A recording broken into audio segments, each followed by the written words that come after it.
आप सभी का स्वागत करते हैं एक बार फिर से आपके अपने channel maths by Sachin Yadav में।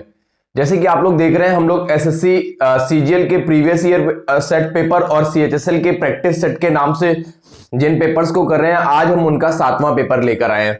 तो अगर अभी तक आपने हमारे चैनल को सब्सक्राइब नहीं किया है तो जरूर कर ले, क्योंकि ऐसे ही एक एक करके हम लगभग आपको 40 सेट्स कराने वाले हैं, जिसके बाद आने वाला चाहे सीजीएल मेंस का पेपर हो चाहे सीएचएसएल प्री का पेपर हो, दोनों में ही आपको हेल्प मिलने वाली है।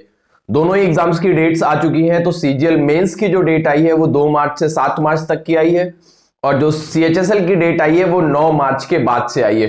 तो सारे लोग अभी से तैयारी में लग जाए, क्योंकि बहुत कम टाइम बचा हुआ है इन एग्जाम्स में।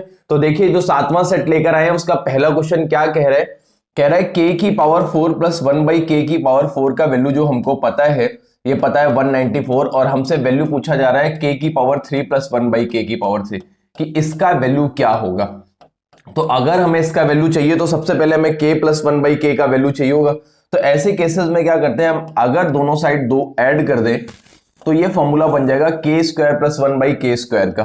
तो k square plus 1/k square का होल स्क्वायर बन जाएगा, और ये इधर से बन रहा है 196, तो इसका स्क्वायर रूट हो जाएगा 14। जो केस यहां पे बना था वही अगर 2 हम यहां पे ऐड कर दें दोनों तरफ, तो ये k प्लस 1/k का होल स्क्वायर बन जाएगा, जो कि उधर जाएगा तो हो जाएगा 4। तो k प्लस 1/k अगर आपको 4 मिल गया है, और अगर आपको k cube plus 1/k cube निकालना है, तो आप क्या करिए, 4 का क्यूब करके 4 का 3 टाइम्स इसमें से लेस कर दीजिए। तो 64 में से जैसे ही आप 12 घटाएंगे तो जो इसका सही आंसर मिलेगा वो मिलेगा 52। तो पहले क्वेश्चन का जो आंसर सही हुआ वो थर्ड ऑप्शन 52। बहुत आसान क्वेश्चन है। अलजेब्रा के बेसिक्स में जब आप जाएंगे तो सबसे पहली चीज जो पढ़ने को मिलती है वो यही पढ़ने को मिलती है। ये था क्वेश्चन नंबर 1, जिसका आंसर आया ऑप्शन नंबर 3।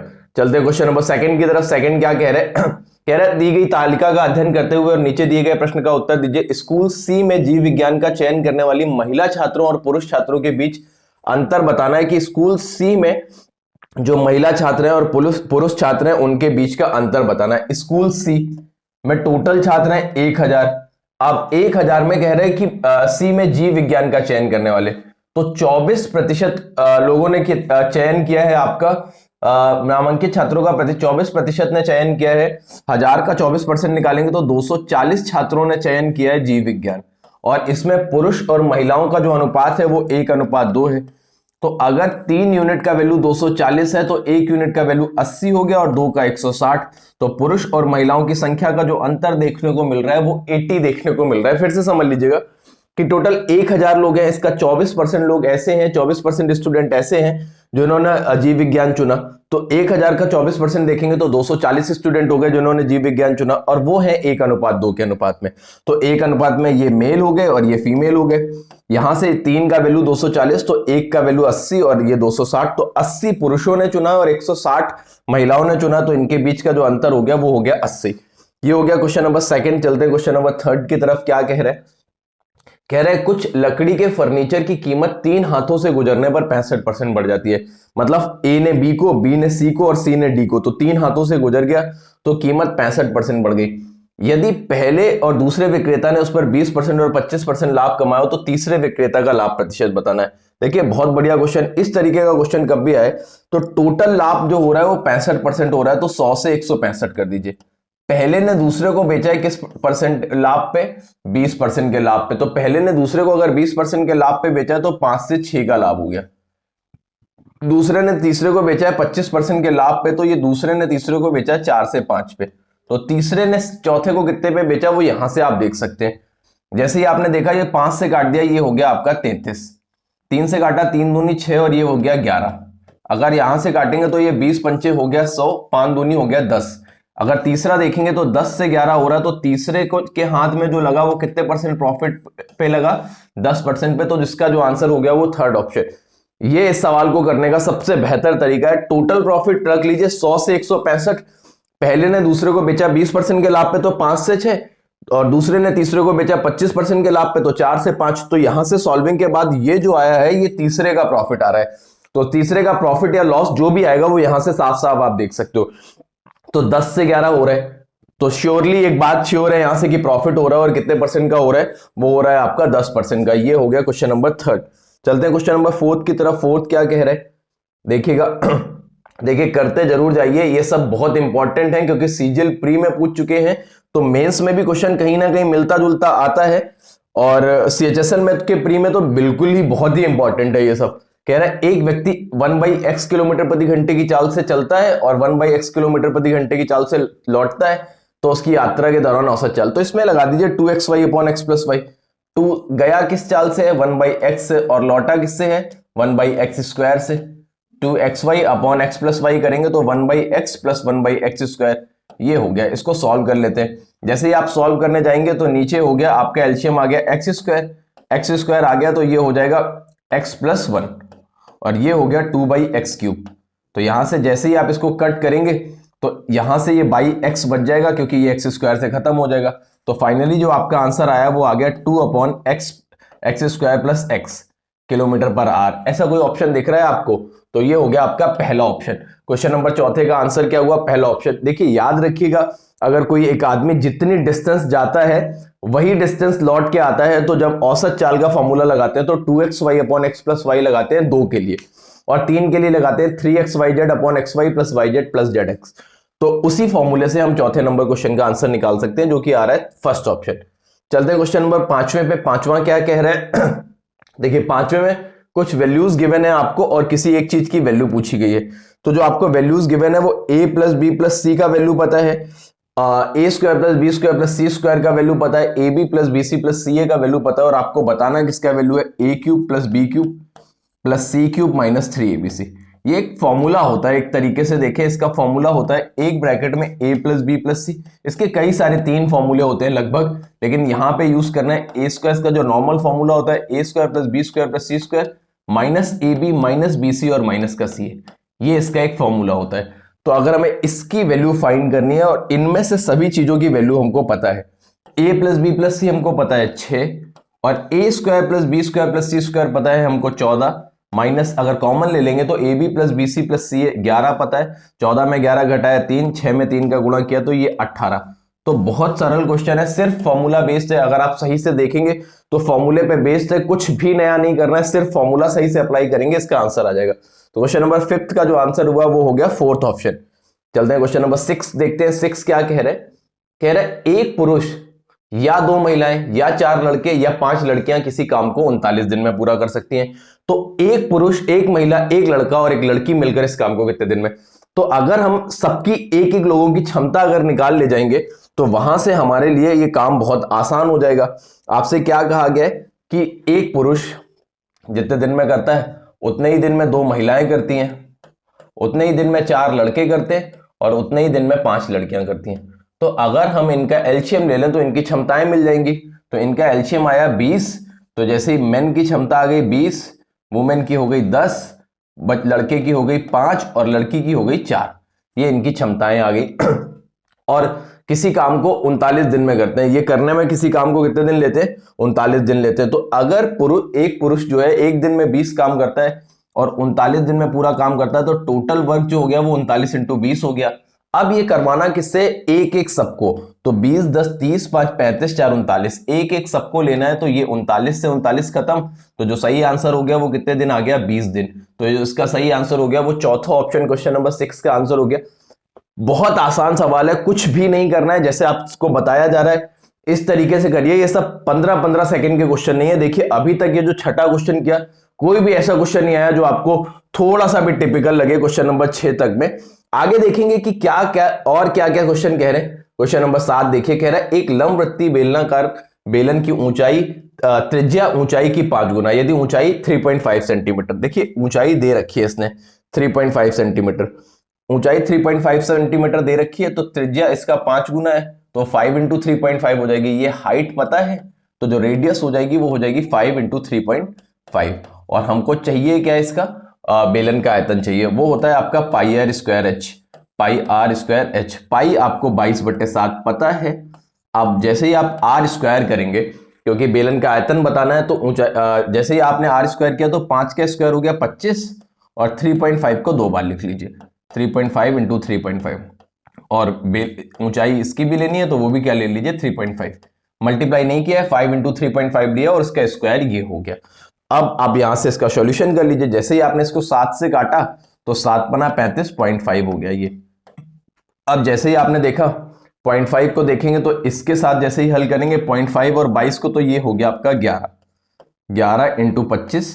आप ये 3.5 का होल स्क्वायर करेंगे तो ये हो जाएगा आपका 55 25 3 चौको 12 12.25। ये हो गया 12.25। यहां से 25 का गुणा कर लीजिए इसमें, 25 पंचे 125, 25 पंचे 125, बचा आपका 12 और 25 दूनी 50 और 12 हो गया 50 और 12 62। तो देखिए 50 और 12 हो गया 62। तो एक ही ऑप्शन है जिसमें अभी, अच्छा 11 का मल्टीप्लाई भी करना है। 25 पंचे 125, 25 दूनी 50 और 12 हो गया आपका 62 है, 25 दूनी 50 6 56, 5 25 से कम 25 और 25 और 5 हो गया 30। ये हो गया 306.25। 11 का मल्टीप्लाई करेंगे तो 5 11 पच्चे 55, 11 दूनी 22, 5 27, 2 11 छंग 66, 2 68, 11 33, ऐसे देखेंगे 2 अंक पे दशमलव, 33 68.675। तो जिसका सही आंसर हो गया वो चौथा ऑप्शन हो गया। कुछ भी नहीं करना, थोड़ा सा कैलकुलेटिव है, थोड़ा सा दिमाग लगाइए, आराम से क्वेश्चन बनाया जा सकता है। देखिए डिजिटल सम से भी एक बार चेक करने की कोशिश करिएगा क्या बन सकता है। 5 2 7 2 9 3 इसका बन रहा है, 6 4 6 3 9 4 1 5 5 7 12 12 5 17 8 इसका बन रहा है, 8 3 11 11 2 13 13 7 20 20 7 27 और 5 इसका बन रहा है, 3 3 6 6 3 9 8 3 11 7 18 5 23 5 इसका बन रहा है। तो देखिए ये दोनों का ही 5 5 बन रहा है, तो एक बार चेक कर लीजिए। तो शायद 5 5 बन रहा है, इन दोनों में हो सकता है थोड़ी सी कंफ्यूजन हो, बाकी आप डिजिटल सम से भी कर सकते हैं। बाकी मल्टीप्लाई कर लीजिए, बहुत टिपिकल नहीं है, अगर थोड़ा सा फ्लो में करेंगे तो 5-10 सेकंड एक्स्ट्रा लगेगा, लेकिन हो जाएगा। ये हो गया क्वेश्चन नंबर 7, जिसका ऑप्शन सही हुआ चौथा ऑप्शन। फिर से बता रहे हैं, कुछ भी नहीं करना, सीधे से सिर्फ और सिर्फ कैलकुलेशन पे बेस्ड क्वेश्चन है, तो कैलकुलेशन को अपने इंप्रूव करते रहिए, जितना ज्यादा हो सकता है उतना ज्यादा कैलकुलेशन करिए। बढ़ते हैं अगले पे। अगला कैसे करेंगे देखिएगा, 8th नंबर क्वेश्चन कह रहे हैं कॉट 15, कॉट 25, कॉट 45, कॉट 75 और कॉट 65। देखिए ये भी एक बहुत अच्छा सवाल है जिसको आप बहुत आसानी से कर सकते हैं। एक बात यहां पे याद रखिएगा, in case cot A into cot B ये 1 हो सकता है, लेकिन उसके लिए एक कंडीशन होती है कि a प्लस बी इनके एंगल्स का जो सम होना चाहिए वो 90 डिग्री होना चाहिए। तो देखिए 15 और 65 को, 15 और 75 को देखेंगे तो इनके एंगल्स का सम जो हो जाएगा 1, तो इन दोनों का मल्टीप्लाई आ जाएगा 1। अगर इन दोनों का मल्टीप्लाई ऐसे ही जब 65 और 25 को देखेंगे तो इनका भी मल्टीप्लाई 1 बनाएगा, और 45 तो 1 होता ही है, तो इस क्वेश्चन का जो आंसर हो जाएगा वो 1 हो जाएगा। फिर से समझिए कि कुछ नहीं करना क्वेश्चन में, जब सिर्फ आपको ये पता है कि cot A into cot B 1 हो सकता है, लेकिन उसके लिए केस बनता है कि इनके एंगल्स का जो सम होना चाहिए वो 90 डिग्री होना चाहिए। वो 15 कॉट 15 और कॉट 75 में मिल रहा है, कॉट 25 और कॉट 65 में मिल रहा है, तो इन सबका मल्टीप्लीकेशन 1 बन जाएगा। बच्चा कॉट 45 और उसका वैल्यू भी 1 होता ही है, तो इसका जो आंसर आ जाएगा 8th नंबर का वो 1 हो जाएगा। चलते क्वेश्चन नंबर 9th पे। 9 देखते हैं क्या कह रहा है। देखिए कह रहा है निम्न तालिका 6 अलग अलग वर्षों के दौरान 5 अलग अलग कंपनियों में शामिल होने वाले भागीदारों की संख्या हजारों में दर्शाती है। चलिए ठीक है भाई, आगे पढ़ते हैं। क्वेश्चन क्या कह रहा है, 2017 से 2021 तक पित्रा में शामिल होने वाली डिलीवरी भागीदारियों की संख्या में प्रतिशत वृद्धि बतानी है। अच्छा चलिए 2017 से 2021 में बतानी है कितनी वृद्धि हुई है, प्रतिशत वृद्धि। तो 2017 में पित्रा में 5.6 थाउजेंड की बात कर रहा है, तो ये हो गया 5600, और 2021 में अगर आप देखेंगे पित्रा में तो ये 7200। अगर आप देखेंगे तो 7200, 2 जीरो से 2 जीरो खत्म, 8 सत्ते 56, 8 नेम 72, तो 2 की वृद्धि हो रही है 7 पे। अगर 1/7 होता तो 14 सही 2/7 या 14.28 होता, 2/7 है तो इसका मतलब हो गया 28.56% या 28.57। तो इस क्वेश्चन का जो सही आंसर हुआ वो फर्स्ट ऑप्शन। कुछ नहीं करना, कैलकुलेशन भी टेक्निकली करेंगे तो ज्यादा अच्छा रहेगा। 5600 से 7200 हुआ है तो मतलब 7 से 9 हो गया, 2 बढ़ा है 7 पे, तो एक्चुअल जो वृद्धि हो गई वो 28.56% की हो गई। ये हो गया आपका क्वेश्चन नंबर 8 था शायद। चलते, सॉरी 9 था। क्वेश्चन नंबर 10 पे कह रहा है एक बिंदु P से एक वृत्त की स्पर्श रेखा की लंबाई 15 सेंटीमीटर है। बिंदु P केंद्र से 17 सेंटीमीटर की दूरी पर है, तो उसकी त्रिज्या का मान बताना है। देखिए कैसे करेंगे, एक अच्छा सा सवाल, सरल सा सवाल। इसको करेंगे कैसे, एक सर्कल दे रखा है आपको, है ना, जिसमें कोई एक बिंदु P दे रखा है, यहां कहीं पे दे रखा है, ये एक बिंदु P दे रखा है। एक बिंदु P एक बिंदु P से वृत्त की स्पर्श रेखा, ये हो गई इसकी स्पर्श रेखा, और ये केंद्र से जो दूरी बता रही है बिंदु P, जो केंद्र से डिस्टेंस बता रहा है, ये बता रहा है केंद्र से 17 मीटर की दूरी पर है, और ये जो स्पर्श रेखा की लंबाई दी गई है ये दे रखी है आपको 15। अब आपसे ये पूछ रहा है कि इसकी त्रिज्या क्या होगी, यानी ये वाली लंबाई आपसे पूछी जा रही है कि कितनी होगी। तो देखिए ये पक्का बात है कि 90 डिग्री बनाएगा, तो अगर ये 90 डिग्री बनाएगा, ये कर्ण हो गया, तो 8 15 17 एक ट्रिपलेट होता है, तो जो त्रिज्या आ जाएगी वो कितनी आ जाएगी, 8 सेंटीमीटर। एक बहुत आसान सवाल है, कुछ भी नहीं करना, एक सर्कल है जिसके बाहर कोई एक बिंदु P दे रखा है, जहां से एक स्पर्श रेखा खींची गई है जिसकी लंबाई 15 सेंटीमीटर दे रखी है, तो अब उसको केंद्र से वो जो बिंदु P है उसके बीच का दूरी 17 सेंटीमीटर दे रखा है, तो आपको बताना है केंद्र से इस वाले पॉइंट के बीच का दूरी कितना होगा। तो ये 15 है, ये 17 है, तो ये कितनी होगी, 8 सेंटीमीटर। आप बहुत आसानी से देख सकते हैं। क्वेश्चन नंबर 10 का जो आंसर आया वो आ गया सेकंड ऑप्शन। चलते हैं क्वेश्चन नंबर 11 देखते हैं। 11 क्या कह रहा है कह रहा है 2 5 6 के चतुर्थ अनुपाती और 6 8 9 के चतुर्थ अनुपाती का अनुपात बताना है। तो देखो चतुर्थ अनुपाती कैसे निकालते हैं, आप लास्ट के दोनों का मल्टीप्लाई करके फर्स्ट से डिवाइड करते हैं। लाइक ए बी सी का अगर आपको चतुर्थ अनुपाती निकालना है तो आप करते हैं BC अपॉन ए। एक्चुअल करते क्यों है ये, क्योंकि आप इसका जो रेशियो होता है इन दोनों का मल्टीप्लाई इसके बराबर होता है, तो जब AD बराबर BC करेंगे तो D बराबर BC अपॉन ए आ जाएगा। तो इस वजह से जब चतुर्थ अनुपाती निकालेंगे तो लास्ट के दोनों का मल्टीप्लाई करके फर्स्ट से डिवाइड करते हैं। तो 5 × 6/2 ये आ गया आपका पहले वाले का चतुर्थ अनुपाती, और 8 × 9/6 ये आ गया आपका दूसरे वाले का। तो जैसे ही आपने काटा ये हो गया 3 3 दूना 6, 3 3 का 9 और 2 चौको 8, ये 3 से 3 खत्म हो गया, तो जो इनका अनुपात आ गया वो आ गया 5:4। ये हो गया क्वेश्चन नंबर 11 का आंसर थर्ड। बहुत आसान है, आसानी से कर सकते हैं, सिर्फ चतुर्थ अनुपाती निकाल के इनका आपस में रेशियो पूछा गया है कि रेशियो क्या होगा, तो क्वेश्चन नंबर 11 का जो सही आंसर होगा वो थर्ड ऑप्शन हो जाएगा। चलते हैं क्वेश्चन नंबर 12 पे। देखिएगा 12 क्या कह रहा है कह रहा है दो संख्याएं 2040 और 391 का HCF बताना है।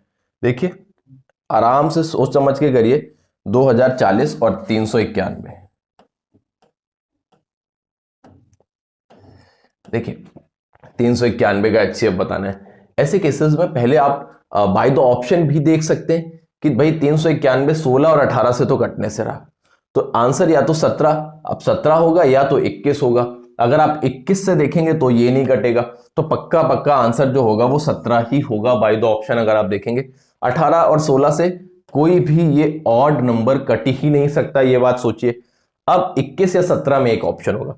जब आप 21 से काटने जाएंगे तो 21 से आपका 391 कटने से रहा, काट के देखेंगे। अब 17 से काटिए, 17 दूनी 34, बचा 5, 17 × 51, ये तो कट रहा है। 17 × 17 बचा 3, 17 दूनी 34, ये कट रहा है। तो 17 से दोनों कट रहे हैं, यही इसका आंसर हो गया।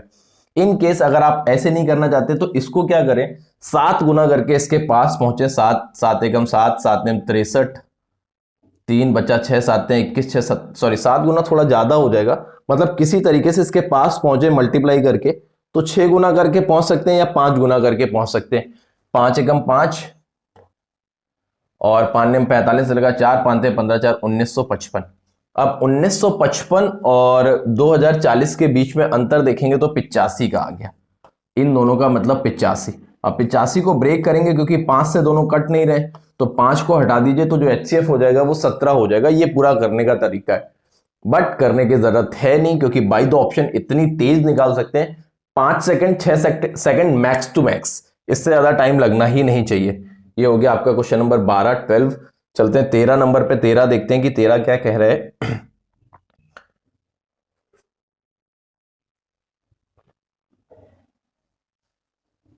देखिए एक क्यूब 3D का क्वेश्चन कह रहा है 36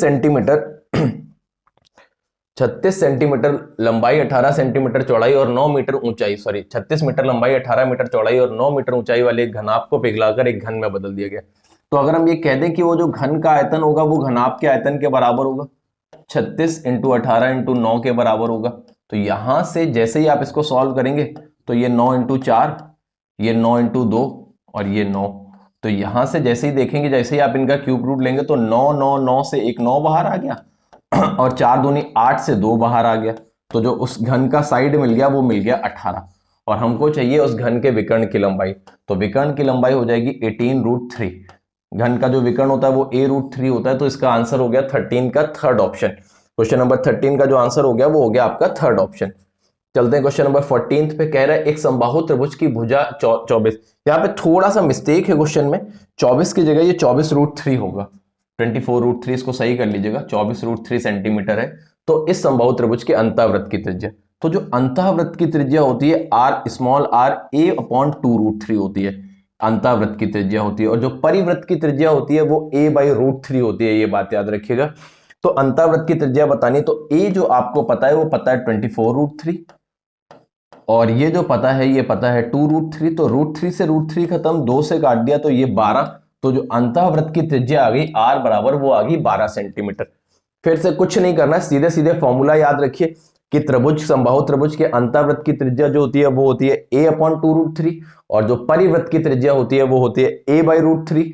बस उसी से आपको देख के आप बहुत आसानी से निकाल सकते हैं कि अंतःवृत्त की त्रिज्या क्या होगी। ये हो गया आपका क्वेश्चन नंबर 14। चलते हैं क्वेश्चन नंबर 15, देखते हैं क्या कह रहे हैं। कह रहे नीचे दी गई तालिका में 2 वर्षों में 5 कंपनियों के उत्पादन को दर्शाती है। मतलब वर्ष Y1 Y2 और 5 कंपनियां ABCDE दे रखी हैं। तो जो J1 के बारे में बात कर रहा है, वो J1 जो है वो ये कह रहा है कि J1 है Y1 और Y2 में A का औसत। तो J1 जो हो जाएगा Y1 और Y2 में A का औसत देखेंगे तो 100 और 50 देखेंगे 150, और औसत देखेंगे तो J1 आ गया 75। अब आप देखेंगे J2, वो कह रहा है Y1 और Y2 में, J2 जो है वो है Y1 और Y2 में B, C और D के उत्पादन का कुल योग। तो B ने जो कुल उत्पादन किया है, B, C ने वो 210, Y1 और Y2 दोनों का देखना है, ये 210, ये हो गया 110, और ये हो गया आपका 130। तो ये हो गया 450। J2 कितना हो गया 450। अब आपसे पूछ रहा है J2/J1, 450 बटे 75, तो ये 15×75, और ये हो गया 15×45, 5 से काट दिया 6। तो J2/J1 जो आ गया वो आ गया 6। तो इसका आंसर हो गया फर्स्ट ऑप्शन। चलते हैं अगले सवाल पे, देखते हैं अगला क्या कह रहा है। कुछ भी नहीं कर रहे हैं, DI के जितने भी क्वेश्चन दिख रहे हैं सिर्फ और सिर्फ वैल्यू पे बेस्ड दिख रहे हैं। क्वेश्चन नंबर 16 देखिएगा, ये क्या कह रहा है आपका। कह रहा है सुनील ने एक पंखा अंकित मूल्य पर 15% की छूट पर खरीदा। यदि उसने इसे 15% की छूट पर खरीदा होता तो उसकी 400 रुपए बचत होती। तो पंखे का अंकित मूल्य पूछ रहा है। देखिए कुछ नहीं करना, 10% की छूट पर अगर खरीदा, 10% की छूट पर खरीदा, अगर उसने 15% की छूट पर खरीदा होता, तो अगर 5% का एक्स्ट्रा डिस्काउंट है तो उस 5% का वैल्यू आपको कितना पता है, 400 रुपए। तो उसे 400 रुपए की बचत होती। तो अगर आप यहां से देखेंगे 5 अट्ठे 40, 80, तो 100 की % की वैल्यू कितनी हो गई, 8000। तो उस पंखे का जो अंकित मूल्य रहा होगा वो रहा होगा 8000 रुपए, सेकेंड ऑप्शन। कुछ भी नहीं करना है, यहां से देखो 10% की जगह 15% का छूट देता तो 4%, 400 रुपए की बचत होती। तो मतलब 5% का वैल्यू कितना हो गया, 400 रुपए। अब आप दिमाग लगाइए कि किसका 5% 400 रुपए होगा। 800 का 5% 40 होगा, 7500, 8000 का 5% देखेंगे वही तो 400 रुपए होगा। वैसे नहीं करना चाहते तो 5% का वैल्यू 400, 1% का वैल्यू 80 हुआ, तो 100% का वैल्यू जो MRP आ गया वो आ गया आपका 8000 रुपए। 17, ये हो गया आपका 16 नंबर। चलते हैं देखते हैं 17 नंबर क्या कह रहे हैं। कह रहे हैं दो संख्याओं का अंतर 1564 दे रखा है। चलिए ठीक है भाई, दो संख्याओं का अंतर जो दे रखा है वो 1564 दे रखा है। मान लिया x माइनस वाई जो आपको पता है वो 1564 पता है। दूसरी बात कह रहे हैं कि अगर बड़ी संख्या को छोटी संख्या से भाग दें तो भागफल 6 और शेषफल 19 आता है। बड़ी संख्या को छोटी संख्या से, तो बड़ी संख्या x हो गई और छोटी संख्या से भाग दे रहे हैं तो भागफल 6, तो 6y + 19 के बराबर हो गया x। क्योंकि तभी तो भागफल 6 भाजक और भागफल का गुणा करके शेषफल जोड़ देंगे तो बड़ी संख्या के बराबर आ जाएगा। अब आपसे छोटी संख्या मतलब y का वैल्यू पूछ रहा है। x का वैल्यू उठा के यहां अगर हम रख भी देते हैं तो 6y + 19 माइनस का y बराबर आपका आ गया 1564। तो जैसे ही आप इसको उधर ले जाके सॉल्व करेंगे तो ये बचा 5y, और 1564 में 19 घटाएंगे तो बचा आपका 1545। 1545 y का वैल्यू देखेंगे तो 5 × 15, फिर 5 × 45, 309। तो छोटी संख्या जो आ गई वो 309। अगर बड़ी संख्या है तो 309 को उधर ले जाके जोड़ दीजिए तो वो आपको बड़ी संख्या देखने को मिल जाएगी। पूछिए आपसे छोटी संख्या गई है तो y का वैल्यू जो आ गया वो 309। एक सीधा सा क्वेश्चन है जिसको अगर समझ पाएंगे तो बहुत आसानी से कर पाएंगे क्वेश्चन नंबर 17 को। देखिए क्वेश्चन नंबर 18 कह रहा है एक प्रकाशन कंपनी द्वारा 2018 में पुस्तक प्रकाशित करने के लिए विभिन्न व्यय निम्नलिखित पाई चार्ट के में दिए गए हैं। चार्ट का अध्ययन करते हुए प्रश्न का उत्तर देना है। चार्ट पढ़ते हुए कंपनी का व्यय बताया गया है कि रॉयल्टी पे 10%, प्रिंटिंग पे 12%, पेपर लागत पे 15%, बाइंडिंग पे 18%, 20% प्रमोशन पे और 25% परिवहन पर। एक पुस्तक पर मुद्रित मूल्य लागत मूल्य से 15% अधिक है। मतलब जो प्राइस पड़ा है पुस्तक पे, वो जो भी सीपी है, जो भी कॉस्ट प्राइस आया है उससे 15% ज्यादा एमआरपी है। तो 15% ज्यादा का मतलब हो गया 20 से 23, और 23 का वैल्यू कहीं ना कहीं हमको 942 दिया गया है। तो अगर हम यहां से देखते हैं तो 23 चौको 92, 92 के बाद 2 बच रहा है और हमारे पास है 22। अगर 22 बच रहा तो हम थोड़ी देर के लिए 23 से कम 23 कर देते हैं, लगभग में निकालते हैं। तो ये हो गया आपका 820 रुपए जो इसकी लागत मूल्य आई थी वो। अब कह रहा है एक प्रति के लिए पेपर की लागत रुपए में बताना है कितना होगा। पेपर लागत थी 15%, तो आप 820 का 15% देख लीजिए, लगभग में आपको आंसर मिल जाएगा कितना होगा। 0 से 0 खत्म, 15 दूनी 30, बचा 3 15 8 120 और 3 हो गया 123। तो लगभग 123 रुपए के आसपास जो आएगा वो आपका आंसर सही। तो ये आपको देखने को मिल रहा है 122.9। तो जो इसका आंसर सही हो जाएगा वो सेकंड ऑप्शन सही हो जाएगा, 122.9 वाला। बढ़ते हैं अगले सवाल पे कि अगला सवाल क्या कह रहा है, ध्यान से देखिएगा। ये भी आसान सवाल है, बस केवल लगभग में ले लीजिए। अगर आप पॉइंट टू पॉइंट करने चले जाएंगे तो फिर टाइम टेकिंग हो जाएगा। क्वेश्चन नंबर 19 देखिए क्या कह रहा है। कह रहा है एक घड़ी की 2 सेंटीमीटर लंबी सुई की नोक द्वारा 45 मिनट में कितनी दूरी तय की जाएगी। देखिए 60 मिनट में पूरा चक्कर चल जाता है 1 घंटे में, तो 45 मिनट में 3/4 मतलब 270 डिग्री चला होगा। तो हमें अगर ये देखना है कि कितनी दूरी तय की गई, तो 2πr थीटा अपॉन 360 कर लो या सीधे 3/4 कर दो, क्योंकि 60 मिनट में पूरा चल रहा है तो 45 मिनट में 3/4 गया होगा। 2 पाई को पाई रहने दो, रेडियस जो दे रखी है वो दे रखी है 2 सेंटीमीटर, इंटू 3/4 कर दो। अब 4 से ये 2 खत्म, तो जो आंसर आया जितनी लंबाई चला वो चला 3 पाई सेंटीमीटर। तो जो क्वेश्चन नंबर 19 का आंसर सही हो गया वो फर्स्ट ऑप्शन कि 3 पाई सेंटीमीटर। ये क्वेश्चन नंबर 19 का आंसर हो गया। चलते हैं क्वेश्चन नंबर 20 को देखते हैं। 20 क्या कह रहा है। कह रहा है 12% साधारण ब्याज पर 4 वर्षों में 5664 रुपए के ऋण को कौन सी वार्षिक किस्त से भुगतान किया जाएगा। देखिए बहुत आसान क्वेश्चन। देखिए ये साधारण ब्याज में पूछता है तो बहुत आसान हो जाता है। 4 वार्षिक किस्तों में चुकाना है तो चारों को 100 मान लेते हैं। देखिए पहली किस्त पे ब्याज देना नहीं है, दूसरी पे एक साल का ब्याज, तीसरी पे 2 साल का और चौथी पे 3 साल का।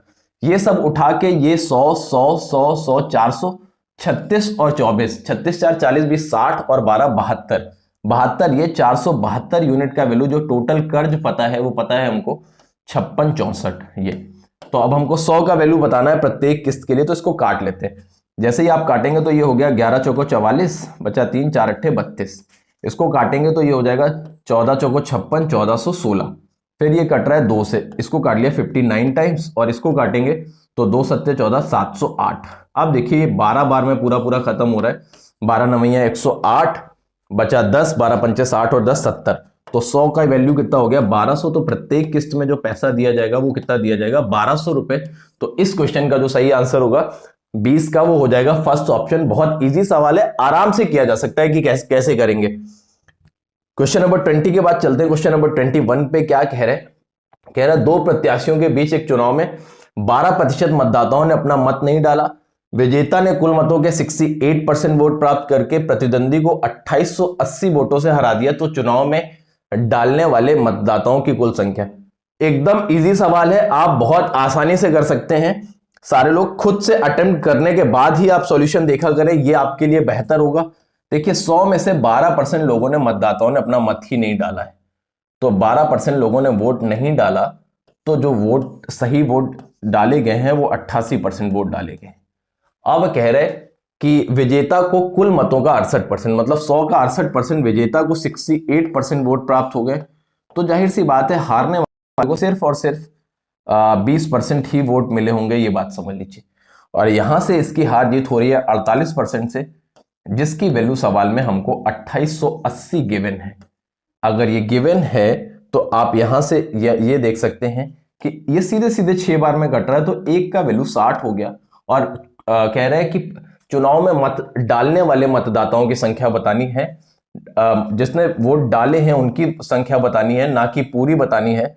तो डाले सिर्फ 88% लोगों ने ही वोट हैं, उनकी संख्या बतानी। तो 6 8 48 से लगा 4 6 8 48 4 52, 5280 लोगों ने वोट डाले हैं।